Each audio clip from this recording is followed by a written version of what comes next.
Hi everyone, John here, all miniatures great and small, and today we're going to be looking at Pacific Rim Extinction, the miniatures game. We're going to be unboxing Cherno Alpha, the Jeager expansion for the game. This is part of our Wave 2 coverage, which you can check out on our channel, and we have a playlist for all things Pacific Rim Extinction. Alright guys, so Cherno Alpha is one of the hero Jaegers from the first movie. If I haven't made it clear already, I love the first movie. I think it's great. It's corny, it's cheesy, but it's such a good movie. And the sequel, not so much.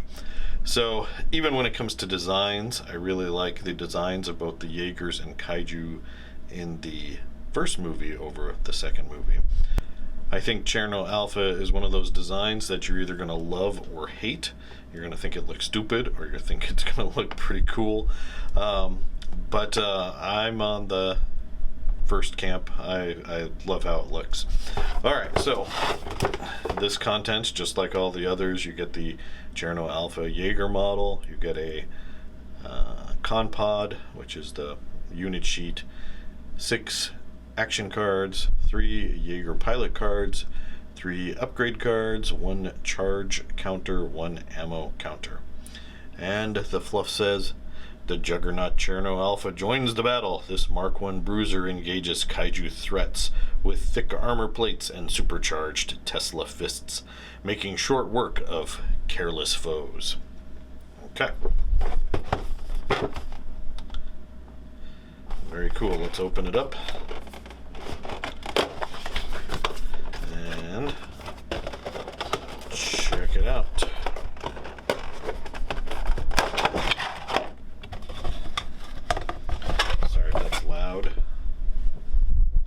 Put that to the side. We have the con pod itself.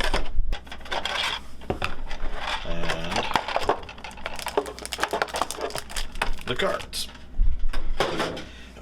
Alright, let's take a look at this guy. So he's kind of in a cool like boxing pose, which I guess looks pretty cool. And you can't have all of these guys standing in superhero poses. So he looks like he's going to lay down some pain onto some kaijus with that fist.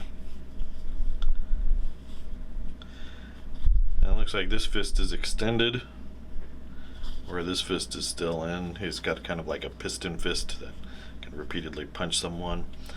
I like this because it's you know, it's very Russian Soviet inspired. I think listening to the director's commentary of the first movie, I think it was Guillermo del Toro was talking about how this was inspired by, you know, not only a nuclear reactor obviously, but like a Soviet T-34 tank in the color and whatnot.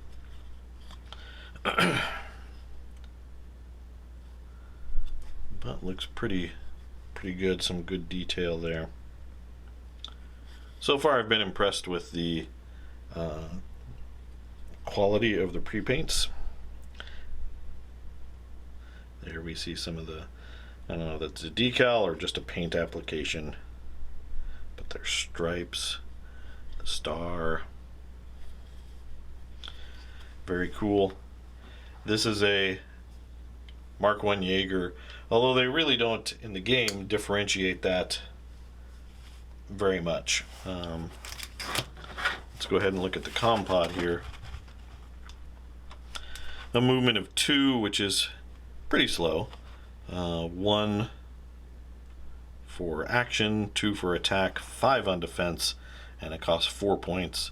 It has 3 structure point, 3 power, and 3 ammo. So pretty average stats there. Comparing it to, I think this is what we used for some of the other unboxing, Gypsy Avenger, which comes in the starter box. It's slower, has less power, the same amount of attack, and Cherno Alpha has much higher defense, a 5. So, pretty cool. Alright, let's open up the cards. And I keep forgetting, this blue icon is skill. So they only have a 1 skill, which is pretty low. And normally in the game, the way this works is if you're attacking, you add your attack value and your skill together. So you would roll 3 dice base before modifiers.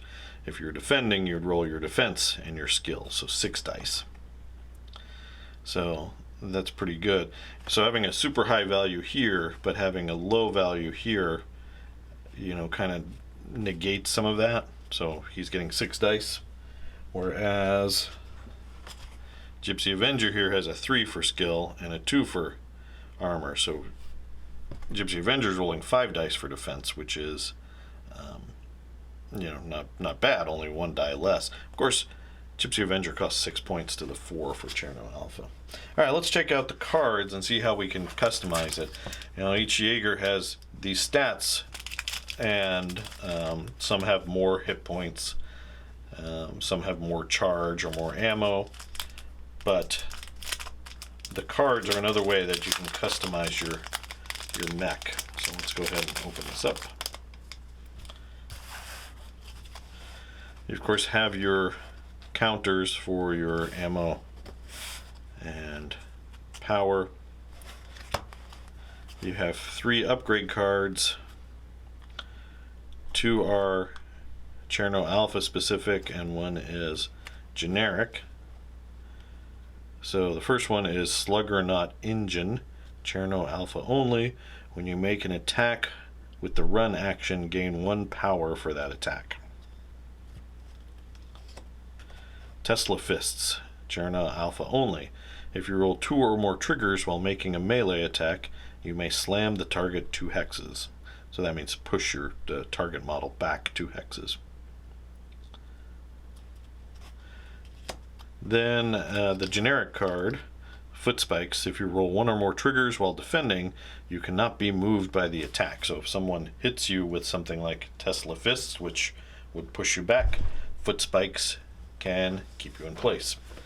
So that's an interesting defensive hold the line type thing. Alright, then we've got the pilot cards. We've got Sasha Kaidanovsky, and we've got Alexis Kaidanovsky. Whether they're brother and sister or husband and wife, the movie doesn't make clear. They actually leave it ambiguous on purpose, and we can see where they line up as far as drifting with each other in the rules. So you got 1 connection, 2 connection. They don't have that 3rd connection though, which is interesting. And then we have this guy, Batu Monkbat Cadet. So I bet he's either from the second movie or he's just a made-up character. I don't know. But he costs 0 points, 1.1 point, and you can see the connections that he has. So he actually could connect there for 1. So the more connections you get, the better it is for your model in combat, and the more abilities or options open up for you. Okay, so those are the pilot cards. Cool. Obviously Cherno Alpha only has 2 pilots. Then you have the deck of action cards. So this is how you basically give your giant robot orders every turn. Some of these are kind of generic. Everyone has that, or every Jeager has that. Power charge, gain full charge, or run. Deep drift. These cards are another way to customize the Jeagers from one another, although there are some cards that are pretty common to all Jeagers. This is cost 1 charge, activate pilot abilities, then melee attack. So if you want to use one of these special abilities on the card, I think that's what that's for. Tactical action, that's another common one. Brace. When brace is in play, you have +2 armor. If Cherno Alpha is damaged while brace is in play, this card is removed for all damage dealt. So I guess you could discard this card and can't basically cancel out all the damage for that one hit. Head shock, melee attack. If this attack is successful, you must remove that model's face-up card, action card for damage if possible. And incinerator turbines cost 1 ammo. It's a ranged attack, short range. You gain 1 power for this attack. And then obviously on the flip side, you've got the damage cards. Granted, Cherno Alpha can only take 3 damage, but when you take damage, one of these is drawn. Not only can you no longer use that action anymore in the game, but then you take whatever it says. Disabled incinerator, no additional effects, so you can't use your incinerator anymore. Which makes sense because that card is the one that lets you shoot your incinerator. Alright, so there you go. That's a look at the mighty Cherno Alpha, who kind of gets, you know, he was wailing on what is his name, and then Leatherback comes in and destroys him in the movie. But overall, I think the model looks really cool. We can now do the Battle of Hong Kong Harbor. All we're missing is Striker Eureka, but that's going to be in Wave 3. Really waiting for that one. That one should be pretty good. Alright guys, there you go. That's a look at Cherno Alpha for Pacific Rim Extinction. I hope you enjoyed this. If you did, please do consider giving us a like and subscribe. If you want to check out more of these Pacific Rim unboxings, click that bell to receive notification when we release new content. You can also follow us on Facebook and Instagram at All Miniatures Great and Small. As always, thanks for watching, and keep on wargaming.